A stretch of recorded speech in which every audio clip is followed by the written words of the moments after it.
Hello once again a very good morning all of you. आज हम लोग application of derivative में radius of curvature नाम के टॉपिक को डिस्कस करेंगे। ये आपका लेक्चर 1 है। वेरी बेसिक से स्टार्ट करेंगे, ठीक है। चलिए सबसे पहले समझते हैं ये कर्वेचर क्या होता है, ठीक है। सबसे पहले कर्वेचर, तब आपको पता चलेगा रेडियस ऑफ कर्वेचर क्या है।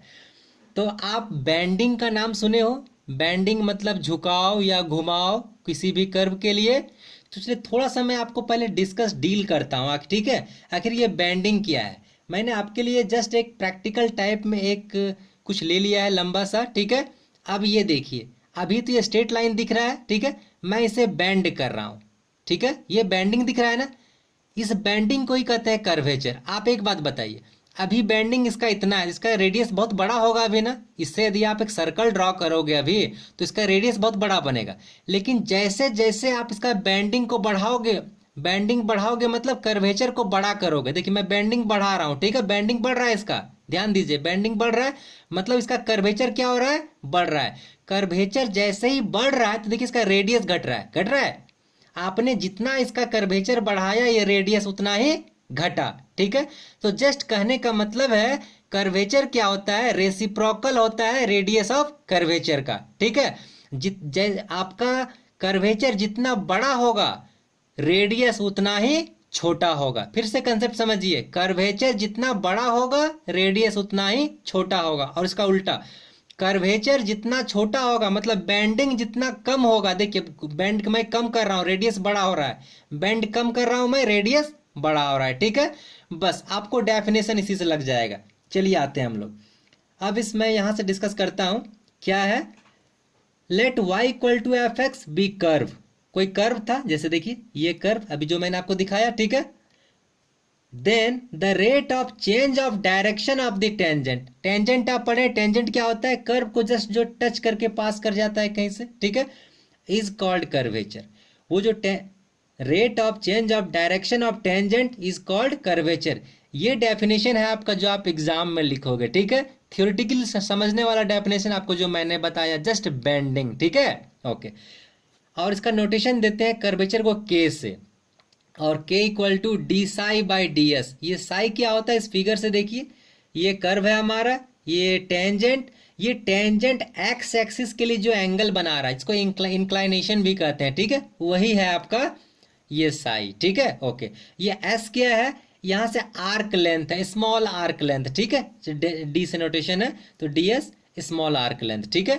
यहाँ अब आइए, मैंने यहाँ कुछ लिखा है आपके लिए, कर्वेचर मतलब बैंडिंग, झुकाव, घुमाव। अब आइए, जो मैंने आपको जस्ट प्रैक्टिकल दिखाया कि आपने जितना ज्यादा बेंडिंग बढ़ाया मतलब कर्वेचर बढ़ाया, रेडियस उतना ज्यादा घटने लगा, ठीक है। तो लिखा है मैंने, so more is the bending, bending मतलब curvature, less is the radius. समझ में आया कि कैसे बेंडिंग ज्यादा होने पे रेडियस कम हो रहा है, ठीक है। तो less is the radius, hence radius of curvature at any point of a curve is defined as the reciprocal of the curvature. बस यही डेफिनेशन के लिए मैंने आपको प्रैक्टिकल दिखाया, क्योंकि आपको आप पढ़ रहे हैं रेडियस ऑफ कर्वेचर, तो रेडियस ऑफ कर्वेचर क्या है, रेसिप्रोकल है, किसका, कर्वेचर का, ठीक है। जस्ट एक लाइन का definition, radius of curvature is the reciprocal of curvature. Reciprocal मतलब उल्टा, विपरीत, ठीक है, यही है।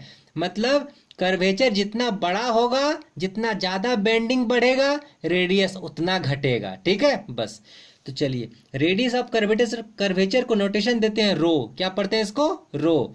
रो के लिए क्या होगा, रेसिप्रोकल बोला है ना कर्वेचर का, कर्वेचर को आपने के से नोटेशन दिया है तो 1/k। देखिए क्या था, D S by D Sai, तो यहाँ क्या हो जाएगा, D psi by d S, तो यहाँ हो जाएगा D S by D Sai, ठीक है। तो ये फॉर्मूला हो गया इसका, ठीक है। ये आपको ऑब्जेक्टिव में काम देगा फॉर्मूला। अब जो आपको एक्चुअल सॉल्यूशन में काम देगा फॉर्मूला, उसको डिस्कस करते हैं। क्योंकि हमारा क्वेश्चन पूछा जाएगा कार्टेशियन फॉर्म में, ठीक है।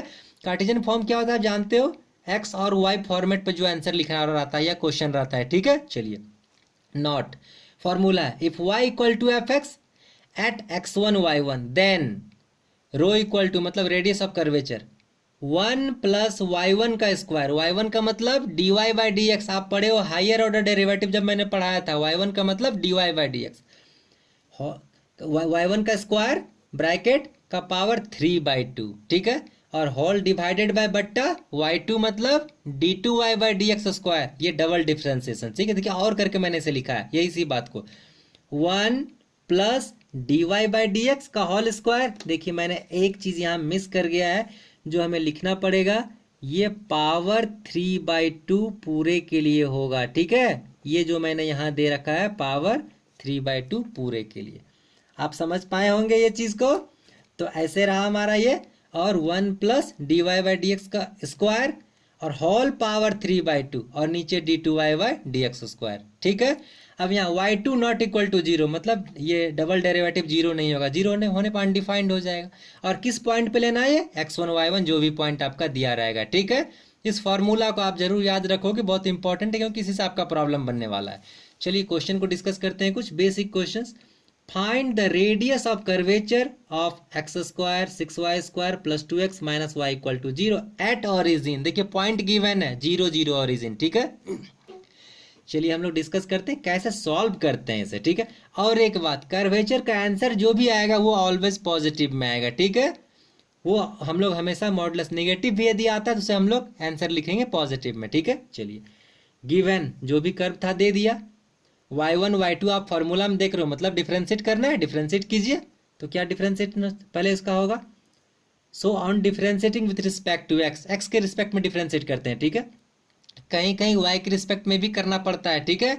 आप देखिए 2-3 क्वेश्चन डिस्कस करेंगे हम लोग, तो आज तो फिर सिर्फ एक ही क्वेश्चन डिस्कस करने वाले हैं हम लोग। तो पहले डिफरेंशिएट करते हैं, एक्स स्क्वायर का क्या होगा, पावर फार्मूला 2x का पावर 1 और x के लिए dx बाई डी एक्स 1, तो 1 हमने लिखा ही नहीं है, कोई जरूरत नहीं है उसका। 6y स्क्वायर, 6 अपने जगह पर, y स्क्वायर के लिए पावर फार्मूला 2y का पावर 1 और y का derivative dy by d x, जिससे मैंने लिखा है y1, y1 का मतलब dy बाई डी एक्स, ठीक है। तो इसका हो गया। अब आइए फिर 2x का प्लस साइन 2x का पावर 1, तो डेरिवेटिव dx बटा dx 1 हो गया। अच्छा माइनस साइन y का derivative dy by d x, जिसे y1 भी लिखते हैं, और इधर इक्वल टू 0, 0 का डेरिवेटिव 0 ही होगा। इक्वेशन 1, कोई दिक्कत।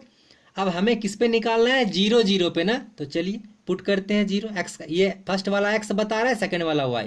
तो देखिए x का जगह 0 पुट किया यहाँ पे, ठीक है। तो क्या मिलेगा, ये पूरा पार्ट 0 बन गया। यहाँ देखिए y का वैल्यू 0 पुट करने पे ये पूरा 0, तो पूरा 0 लिख दिया। यहाँ 2 × 1 अपने जगह पर, ये y1 अपने जगह पर, ठीक है, क्योंकि y1 का वैल्यू आपको पता नहीं है, इक्वल टू 0। तो y1 इक्वल टू 2 होगा क्या, ध्यान से देखिए y1 इधर ले जाइए, तो y1 इक्वल टू 2 मिल गया, ठीक है। अब आइए again differentiating 1 with respect to x, अब 1 को एक बार फिर से डिफरेंशिएट कीजिए क्योंकि फार्मूला आपको डबल डेरिवेटिव था, ठीक है। चलिए 2x के लिए क्या होगा, 2 कांस्टेंट, x का डेरिवेटिव 1 dx बटा dx, तो छोड़ दिया, लिखा ही नहीं 1। ये 6 दूना 12 अपने जगह पर। अब देखिए यहाँ u इंटू वी रूल चलेगा, ठीक है, y भी है और dy बाई डी एक्स मतलब y1 भी है। तो क्या करते हैं, u इंटू वी रूल, पहले u को लिखते हैं, v को डिफरेंशिएट, v को लिखते हैं, u को डिफरेंशिएट। तो मेरा u है y और v है y1। तो चलिए मैंने u को लिखा और v को डिफरेंशिएट किया, y1 का डिफरेंशिएशन y2 होगा, तो y2 लिखा, मतलब d2y by d x square plus sign. इस बार क्या करते हैं, v को लिखते हैं, v हमारा y1 है और y का डेरिवेटिव मतलब कि u का derivative dy by d x मतलब y1, तो इंटू y1 हो गया, ब्रैकेट क्लोज, काम खत्म। इस 2 × 1 दोनों का डेरिवेटिव 0 होगा, कांस्टेंट है, इसके साथ कोई भी वेरिएबल नहीं है।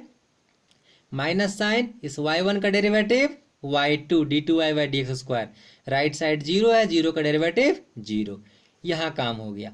अब फिर से इसी में पुट कीजिए ओरिजिन को, मतलब put x equal to 0 y equal to 0, तो क्या मिलता है, देखिए ये 2 तो रह गया अपने जगह पर, ये 12 भी अपने जगह पर। यहाँ देखिए y है, y2 का वैल्यू पता नहीं था लेकिन y का वैल्यू 0 पता है, तो y से ये मल्टीप्लाई होकर 0 बन गया, ये काम खत्म।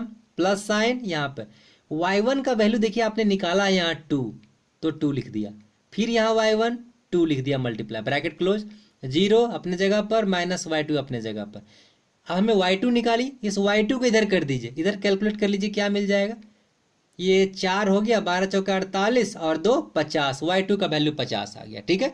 अब आइए फॉर्मूला में, हैंस रो इक्वल टू मतलब रेडियस ऑफ कर्वेचर, क्या फार्मूला है, 1 प्लस y1 स्क्वायर, जो लिखा था हमने ये फार्मूला, पावर 3/2 बट्टा y2। तो देखिए 1 अपने जगह पर, y1 का वैल्यू 2, तो कितना हो जाएगा, 2 का स्क्वायर और होल पावर 3/2, और नीचे y2 का वैल्यू 50, लिख दिया 50।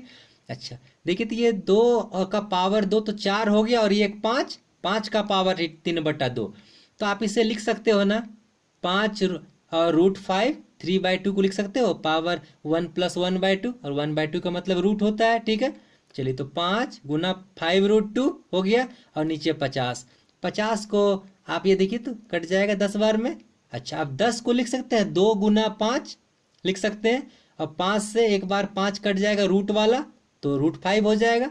तो नीचे बन गया 1/√5, ठीक है। ऊपर से रूट से नीचे रूट कैंसिल कर दिए 5 को, तो √5 हो गया, 2√5 आपका आंसर हो गया। आई थिंक आपको समझ में आई होगी। आप इस लेक्चर को 2 बार 3 बार अच्छे से देखिए, समझने की कोशिश कीजिए। हर एक बातों को कहा गया है, आपको समझ में आएगी। इसके बाद भी समझ में नहीं आता है तो आप कमेंट कीजिए कि आपको किस लाइन में प्रॉब्लम हो रही, क्या प्रॉब्लम हो रहा है। मैं कोशिश करूंगा कि आपको जहां प्रॉब्लम हो रहा है उसको क्लियर करा सकूं, ठीक है। आपको यदि वीडियो से बेनिफिट होती है, बेनिफिट मिल रही है, फायदा हो रहा है, तो आप इसे प्लीज लाइक करें, सब्सक्राइब करें, शेयर करें। Thank you, have a nice day.